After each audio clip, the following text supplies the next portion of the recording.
Lucky in a day you get two things on the internet I don't understand. We have accepted that brands have at least partially stepped away from big celebrities to sell us products because it's infinitely cheaper for them to turn us into disposable product.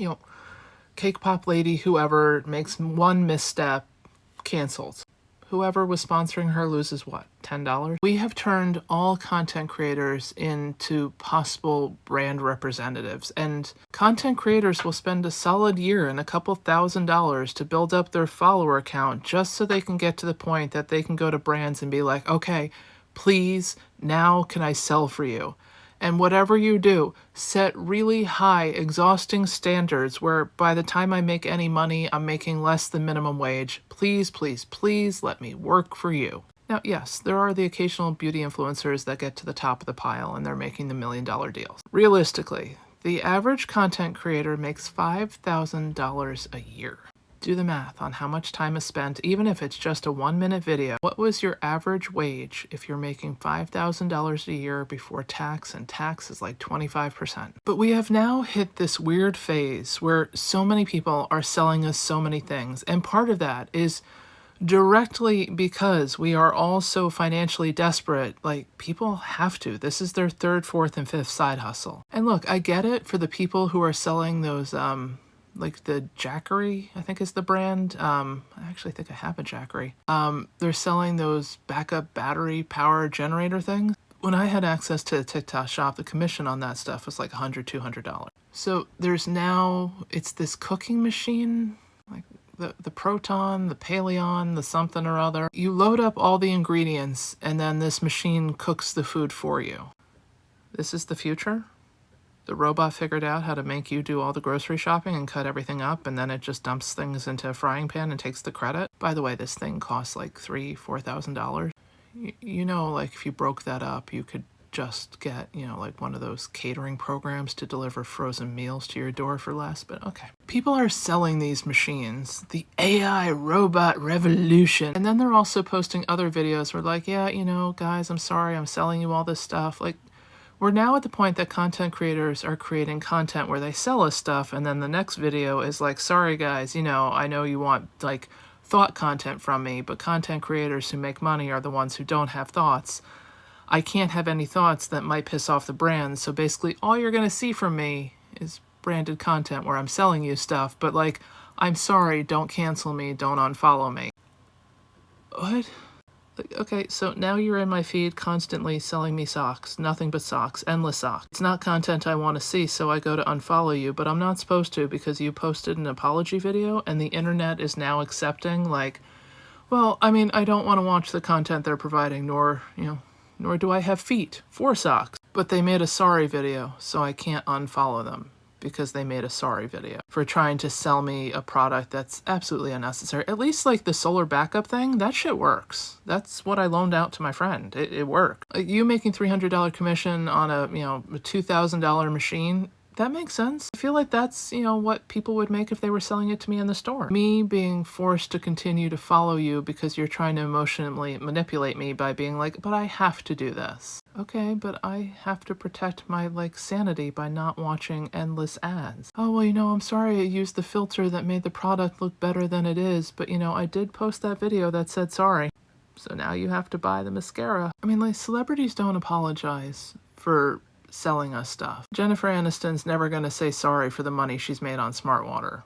Whether or not she drinks it in real life, probably not. Most of the premier athletes don't actually drink the beverages they endorse, but they take the money from the beverages they endorse, and they don't have to say sorry. We, the people, the 99% who are working for slave wages from these corporations, we also have to spend double the time apologizing to our audience for just trying to squeak by on a living, because any one of these corporations could pay a livable wage, but why the fuck would they? I read a essay thought piece from this guy the other day. He was talking about what it was like to work in, I think it was Sears in the 1970s. I can't remember what the department store was, but his point was the guy who ran the electronics department, that was his job.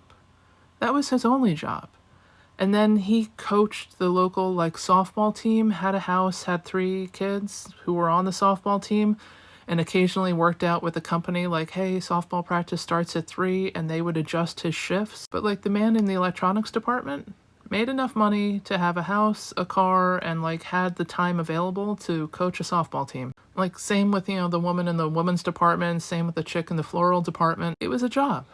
And they made enough money. When my mom started commuting from New Jersey to New York, the guy who drove her bus every morning actually lives in our town. He worked for like MetLife or something. He was like an actuary. But like his side hustle is he would pick the bus up, he would start the bus route because we were at the end of the bus route. He would drive into the city, he would leave the bus in Port Authority, he would change into his suit in Port Authority, he would go to his 9 to 5, he would go back to the Port Authority, and he drove like the 6:20 home. And then he dropped the bus off, got in his car, and went home. He did this for like 15 years. His job paid for his family and his life and most of college. The bus job, where he drove a bus in and a bus out, basically in line with his schedule anyway, like he would have had to take the bus home, so like he was sitting at the front of the bus, not, the middle. He saved enough money to put a down payment on his 3 kids' homes as a bus driver. 2 routes a day, 5 days a week. Maybe he picked up Saturday work, I don't know. As a side hustle, for like 15 to 20 years during the time he would have been commuting anyway. And people would constantly ask him, like, dude, why do you do this? He was like, well, back then also college was like affordable. He wanted his kids to have houses. He didn't want them to have to save. Like he and his wife had to like, save up and get a house. He was like, I want to set my kids up from day one. But someday they want to pay me back, great. If not, like I had time. I was going in that direction anyway. I might as well make money. Like he never said sorry for it, but a side hustle was enough to put down 3 mortgages for his 3 kids. Plus he made a decent living, doing whatever insurance work he did. That was enough to raise 3 kids in suburbia. Nowadays, 3 full-time jobs, and you can't even afford to live, let alone save up for 3 mortgages. And they live in towns nearby, so like not cheap houses. There was enough money back then to pull this shit off. And now we have influencers who are working for slave wages apologizing in advance, trying to emotionally manipulate the very people who can't afford to buy the shit they're selling because corporations aren't going to pay us a decent wage ever again. And all we have to do is like, please don't unfollow me because I need the follower account to sell you stuff, but we can't afford to sell you stuff, but I have to apologize because if I don't apologize, you'll hate me, but a celebrity can do what I'm doing and we don't have to. And it's fucking chaos when a livable wage, which existed in 1970-something, was more than enough. We now have people on social media begging us not to unfollow them because they need somebody somewhere to buy something, so hopefully they can afford to eat this week. But they also have to wash their mouths, and they can't trash the brand. There's a reason the younger generations look so stressed and way older than they really are.